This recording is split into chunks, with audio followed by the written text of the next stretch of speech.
প্রথম পঞ্চবার্ষিকী পরিকল্পনা কবে শুরু হয়? 1951 সালে।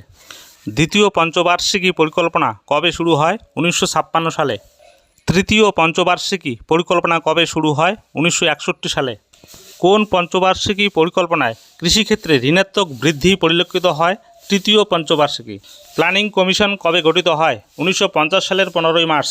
প্রথম লোকসভা ভোট কবে থেকে শুরু হয়? 1951 সাল থেকে। পঞ্চবার্ষিকীর নাম পরিবর্তন করে এখন কী নামে পরিচিত? নীতি আয়োগ। পঞ্চবার্ষিকী পরিকল্পনার ধারণাটি কোন দেশ থেকে নেওয়া হয়েছে? রাশিয়া থেকে নেওয়া হয়েছে। নীতি আয়োগ কবে থেকে শুরু হয়? 2015 সাল থেকে।